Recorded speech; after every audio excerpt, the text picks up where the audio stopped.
नमस्कार मेरे प्यारे बच्चों। दहेज उन्मूलन पर आज हम निबंध आप सभी को करवाएंगे। दहेज उन्मूलन निबंध 2020 के एग्जाम में बहुत ही ट्रेंडिंग टॉपिक रहा है, तो इसको आपको बहुत कायदे से समझना है। 2022 में अगर आ जाएगा तो आप क्या करेंगे, इसलिए दहेज उन्मूलन को आपको जरूर पढ़ना है। हम आपको आज ऐसे पढ़ाएंगे जैसा आपने शायद ही जीवन में कभी पढ़ा हो। पूरा का पूरा आपके दिमाग में इसको हमको उतारना है। कक्षा 10, 11, 12 सभी लोग इसको पढ़ें। दहेज उन्मूलन एक सामाजिक समस्या, यह टॉपिक 2020 में आ चुका है। दहेज प्रथा कारण एवं निवारण भी इसको कह सकते हैं। दहेज प्रथा एक अभिशाप के नाम से भी इसको आप कह सकते हैं। तो सबसे पहले आपको रूपरेखा बना लेनी है। आप जानते हैं दहेज क्या है, दहेज के कारण क्या क्या हो रहा है हमारे देश में, क्या बेटियों के साथ हो रहा है, इस दहेज नामक राक्षस ने क्या कर डाला है, शायद ये आपको नहीं पता है। मैं अपनी ही 4 पंक्तियां सुनाता हूं और आपको पता चल जाएगा कैसे इस दहेज राक्षस ने हमारे समाज में बेटियों की स्थिति को गिरा दिया है। पति से विहीन कम उम्र में हुई है यदि, श्वेत वस्त्र धारण कराया बेटियों को है। एक बेटी क्या क्या सहती है, वो दहेज प्रथा, दहेज रूपी राक्षस को भी सहती है। समझिएगा कि पति से विहीन कम उम्र में हुई है यदि, श्वेत वस्त्र धारण कराया बेटियों को है। न्यूनता दहेज की व अन्न मेल शादी की हो, बेटियों के लिए न्यूनता दहेज की व अन्न मेल शादी की हो, ससुराल में गया जलाया बेटियों को है।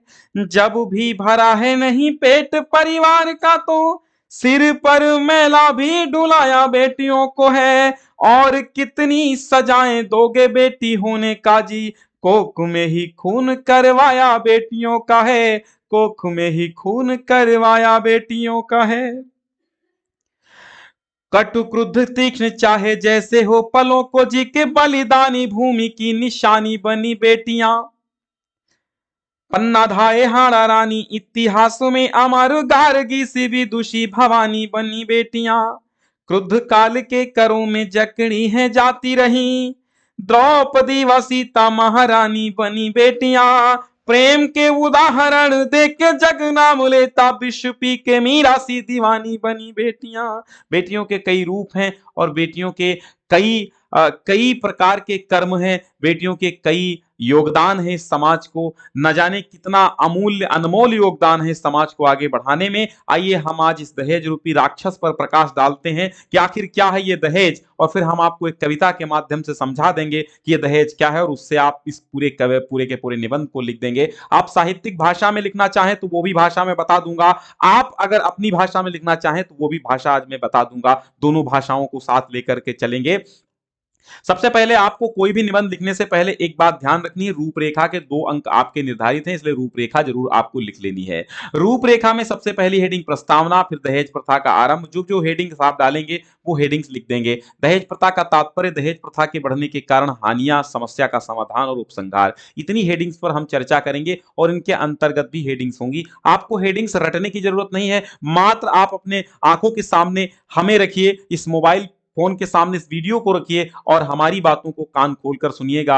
आपको पूरा का पूरा आनंद आएगा और आनंद के साथ आपका ज्ञान बढ़ेगा। और हाँ, हो सके तो इस दहेज रूपी राक्षस को भगाने का प्रयास करना इस समाज से। आइए, प्रस्तावना सबसे पहली हेडिंग आपकी रहेगी और इसकी पीडीएफ भी हम आपको दे देंगे। डिस्क्रिप्शन में पहला लिंक है और प्लेलिस्ट में सारा सिलेबस पूरा हो चुका है, आप वहां से देख सकते हैं। निबंध की अलग प्लेलिस्ट भी बनी हुई है, आप अपने निबंध छांट छांट कर पढ़ लीजिए। दहेज प्रथा वर्तमान समाज का एक कोढ़ बन गई है। इसके कारण माता पिता को अपनी पुत्री का भार स्वरूप प्रतीत होती है। पुत्र खुशियों का खजाना लगता है तो वहीं पुत्री परिवार के लिए चिंताओं की घटा लेकर के आती है।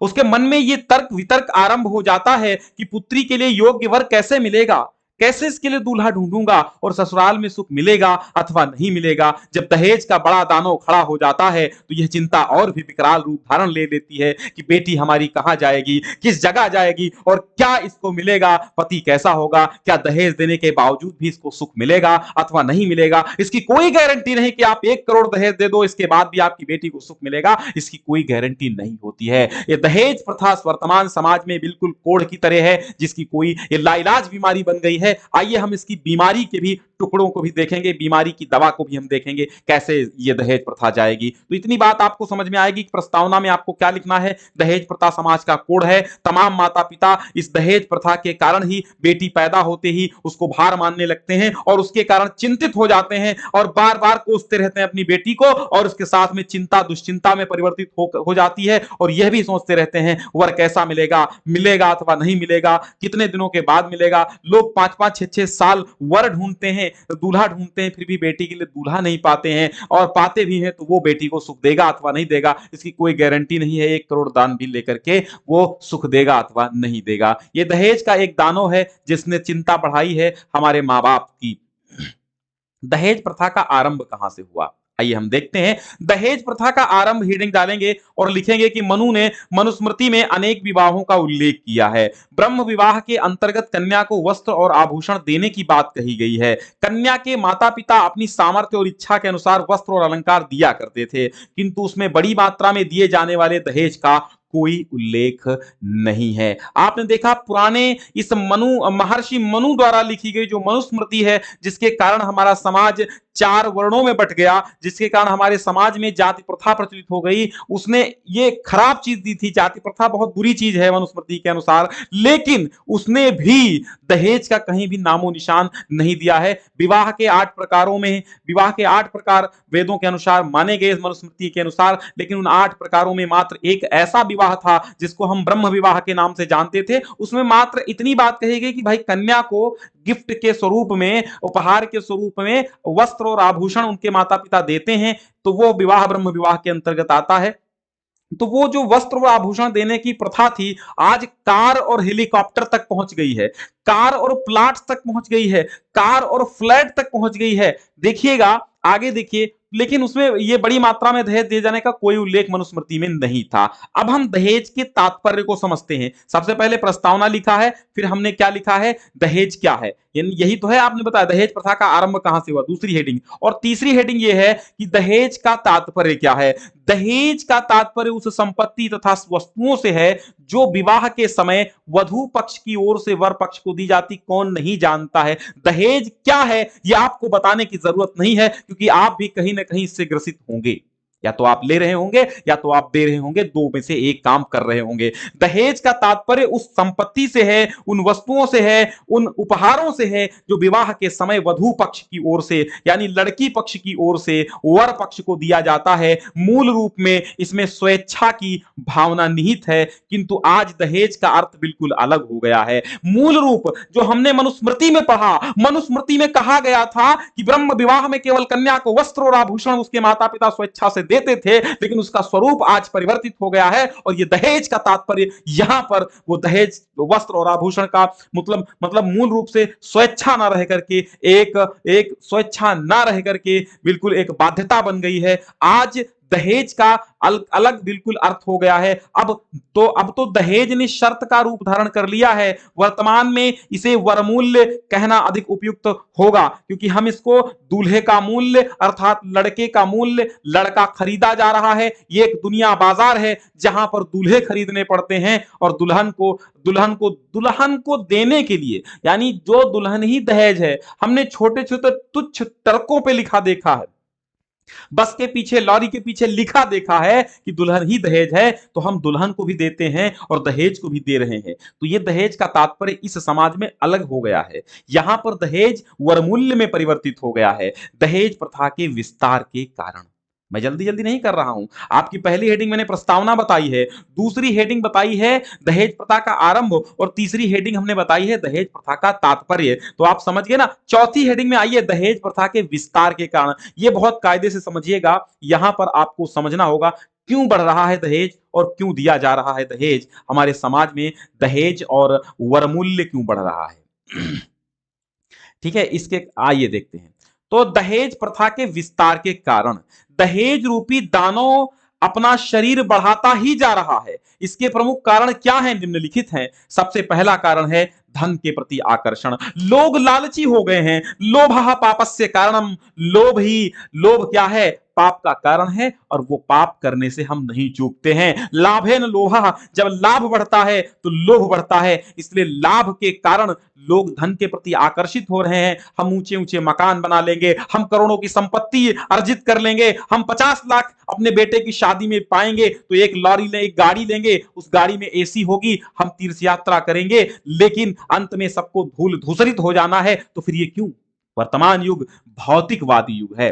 वर्तमान युग कैसा युग है? वर्तमान युग युग भौतिकवादी युग है, यानी यहां पर आध्यात्म को मानना बहुत ज्यादा उचित नहीं है। यानी यहां पर लोग आध्यात्म को कम अपना रहे हैं, आध्यात्म में पीछे जा रहे हैं और भौतिकता में आगे जा रहे हैं। अब ये आप पूछेंगे भौतिकता क्या है, तो मैं आपको बता दूं, ये भौतिकता भौतिकता मतलब आज हम एसी में बैठेंगे, आज हम हुक्म पर चढ़ता उतरता है हवा का ताप, यही भौतिकता है। समाज में धन का महत्व बढ़ता जा रहा है, धन सामाजिक प्रतिष्ठा का आधार बन गया है, इसलिए हर व्यक्ति धन संग्रह में लगा हुआ है। यही कारण है कि वर पक्ष ऐसे परिवार से संबंध बनाना चाहता है जो धन संपन्न और जिससे अधिक धन प्राप्त हो सके, अधिक दहेज प्राप्त हो सके। तो ये धन के प्रति आकर्षण पहला कारण हो गया। और दूसरा कारण जीवन साथी चुनने का सीमित क्षेत्र, मतलब हमारा समाज अनेक जातियों और उपजातियों में बटा हुआ है।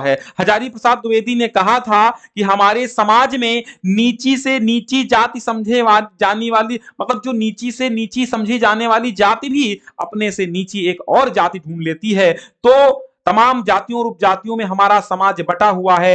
अन्य सामान्य रूप से लड़की का विवाह अपनी ही जाति के लड़के के साथ होता है, इस कारण उपयुक्त वर मिलने में बड़ी कठिनाई होती है। परिणाम ये होता है, रिजल्ट ये होता है कि सजातीय वर पक्ष की ओर से दहेज की मांग होने लगती है कि भैया आप मान लो हम क्या हैं, हम पुरवाल हैं तो हम पुरवाले में करेंगे, हम कुर्मी हैं तो हम कुर्मे में करेंगे, हम पटेल हैं तो पटेल में ही करेंगे। अब जब आप पटेल हैं तो पटेले में करेंगे तो पटेल ज्यादा रेट लगा रहा तो आपको देना पड़ेगा। तो जीवन साथी चुनने का भी सीमित क्षेत्र है। यहां पर क्या कर देना चाहिए, मनमस्ती से, मनमौजी से, स्वयंवर की भांति अपना जीवन साथी चुनो। अपना जीवन साथी चुनने का पूरा अधिकार लड़के और लड़कियों को दे दिया जाए तो यहां पर दहेज भी थोड़ा सा कम होगा। और देखो ना, अभी भी जो अपने मन की शादी करते हैं दहेज वो बहुत ही कम, उनमें दहेज का कोई मूल्य रह ही नहीं जाता है, ना तो कोई मांगता है ना देने वाला होता है।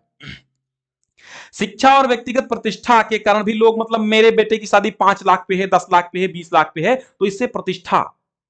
और जो पढ़ा लिखा लड़का है, थोड़ा सा गवर्नमेंट जॉब में लग गया तो भैया उसको क्या कहने, 10 लाख लेंगे, एक कार लेंगे, 4 मुहर लेंगे, 5 असरफियां लेंगे, 4 गले की चेन लेंगे, सोने की घड़ी लेंगे वगैरह वगैरह। उसकी माता को वो सोने जड़ी साड़ी चाहिए, सोने जड़े हीरे जवाहरात चाहिए। वो मतलब बेटा मेरा क्या है, अफसर है, हाँ बेटा मेरा क्या है, मास्टर है, सरकारी मास्टर। हाँ, तो धन व्यय करता है और धन की आपूर्ति वो दहेज लेकर करना चाहता है। वो कहता है मैं 10 लाख खर्च करूंगा भैया, तो लूंगा तो लड़की पक्ष से। इसके अतिरिक्त शिक्षित लड़के ऊंची नौकरियां प्राप्त करते हैं, और जब ऊंची नौकरियां प्राप्त करते हैं तो ऐसे लड़कों की संख्या कम ही होती है, और अतः प्रतिष्ठानुसार वर्ग के लिए दहेज की मांग बढ़ जाती है। विवाह की अनिवार्यता, हिंदू धर्म में कन्या का विवाह करना एक पवित्र माना जाता है, और एक विशेष अवस्था के बाद विवाह न करना पाप समझा जाता है। ऐसी स्थिति में कन्या के माता पिता दहेज का लालच देकर प्रतिष्ठित वर्ग की तलाश करके अपने कर्तव्य का पालन करने के लिए विवश हो जाते हैं। अब ये विवाह की अनिवार्यता, मतलब विवाह करना ही करना, नहीं विवाह करोगे तो मर जाओगे, लोग तुमको ताने दे दे के मार डालेंगे, तुम नहीं मरोगे तो ताने दे दे के मार डालेंगे। तो विवाह की अनिवार्यता भी हो गई है। और खासकर लड़का भले ही ना ब्याहा जाए लेकिन लड़की जरूर ब्याही जाए, लड़की पड़ी रहेगी तो दिक्कत हो जाएगी इस समाज को। अब देखो, तो हमने क्या बताया, दहेज प्रथा के विस्तार के कारण नंबर 1 हमने बताया धन के प्रति आकर्षण, लालच, और जीवन साथी चुनने का सीमित क्षेत्र, और तीसरी है शिक्षा और व्यक्तिगत प्रतिष्ठा, और चौथा है विवाह की अनिवार्यता। हो गया। अब देखिए दहेज प्रथा से हानियां क्या क्या है। दहेज प्रथा से हानियां क्या क्या है, तो भैया यहां लाभ तो है ही नहीं, सब हानियां है। इस प्रथा के कारण समाज में अनेक विकृतियां उत्पन्न हो गई हैं और दिन प्रतिदिन नवीन समस्याएं बढ़ती जा रही हैं, जिनमें से कुछ इस प्रकार हैं। क्या? नंबर 1, अनमेल विवाह। गरीब माता पिता अपनी पुत्री के लिए उपयुक्त वर नहीं प्राप्त कर पाते। कन्या गोरी है तो किसी कलुट्टे के साथ विवाह, क्यों? क्योंकि वो दहेज नहीं दे सकते, इसलिए कन्या के अनुकूल वर नहीं ढूंढ सकते। कभी कभी कन्या के प्रतिकूल वर मिल जाता है और कन्या जीवन भर दुखी रहती है। कभी कभी कन्या पढ़ी लिखी होती है और अनपढ़ के साथ विवाह करना पड़ता है, तो अनमेल विवाह इसी दहेज के कारण होता है। अगर वो 5 लाख उसको दे, जो लड़का पसंद आया उसको 5 लाख दे नहीं पाए, तो जो 2 लाख में कर रहा था उसके यहाँ विवाह कर दिया। ये अनमेल विवाह हुआ, और वो लड़का थोड़ा सा काला था, थोड़ा सा पढ़ा लिखा नहीं था, थोड़ा सा गरीब था, ये कारण हुए। इसलिए विवश होकर अयोग्य लड़के के साथ अपनी बिटिया का शादी कर दी, विवाह कर दिया, और दहेज के कारण कई बार कम अवस्था की लड़की का विवाह बड़ी ज्यादा अवस्था यानी ज्यादा उम्र के लड़के के साथ भी कर दिया जाता है, जो एक युवा लड़की के भविष्य पर बड़ा प्रश्न चिन्ह लगा देता है ना, बहुत बड़ा प्रश्न चिन्ह लगा देता है। तो इसलिए क्या है, आपको ये समझना है क्या क्या कारण है। नंबर 1 तो अनमेल विवाह ही, इससे अनमेल विवाह ये सबसे बड़ा दहेज प्रथा से हानि है, अनमेल विवाह होता है, बढ़िया विवाह नहीं होता। दूसरे है ऋणग्रस्तता। भैया जो आदमी अपनी बिटिया के सुख के लिए 2 लाख की उसकी हैसियत है और 5 लाख दहेज देगा, तो क्या होगा, वो कहीं कर्जा लेगा ना 3 लाख। तो वर पक्ष की मांग को पूरा करने के लिए कई बार कन्या के पिता को ऋण लेना पड़ता है, और ये कर्जा लेना पड़ता है, जिससे अनेक परिवार आजन्म ऋण की चक्की में पिसते जाते हैं, पिसते जाते हैं, पिसते जाते हैं। आत्महत्या, कई बार दहेज के अभाव में उपयुक्त वर न मिलने से अपने पिता को चिंता मुक्त करने के लिए बहुत सी लड़कियां आत्महत्या भी कर लेती हैं। कभी कभी ऐसा भी होता है कि माता पिता बार बार विवाह ढूंढने जाते हैं, नहीं मिलता है, आकर के बिटिया को कोसते हैं, तुम्हारी किस्मत फूटी है, क्या बताएं, 5 लड़के देख चुके हैं, कोई पसंद नहीं आ रहा, कोई शादी करने से इनकार कर रहा, तुझे देख के कोई पसंद नहीं कर रहा है, तू काली है या तेरी नाक टेढ़ी है, तेरी नाक ऊंची, तेरी कान कटा है, तू सुंदर है लेकिन मैं दहेज नहीं दे पा रही हूँ, कहाँ आके सौंप गई, ये है वो, अब ताने मारते हैं। तो कभी कभी वो आत्महत्या लड़की कर लेती है, और कभी कभी देखती है कि मेरे पिताजी विवाह करने में असमर्थ हैं, 4 पैसे घर में नहीं है, और मुझे शादी करनी है मेरी, तो जब शादी करेंगे तो कई लाख रुपए लगेंगे, तो वो अपने माता पिता को चिंता मुक्त करने के लिए बेचारी आत्महत्या कर लेती है, आत्मदाह कर लेती है। लेकिन ये समाज उसकी आत्महत्या करने के बाद भी उसको कोसता रहता है, कहता है कि कोई बात जरूर होगी कि इसने आत्महत्या कर ली। गलत बात है। कभी कभी ससुराल में अपमानित होती है, और विवाहित लड़कियां भी अपने स्वाभिमान की रक्षा के लिए आत्महत्या कर लेती हैं। बार बार अपमान सहने पड़ते हैं।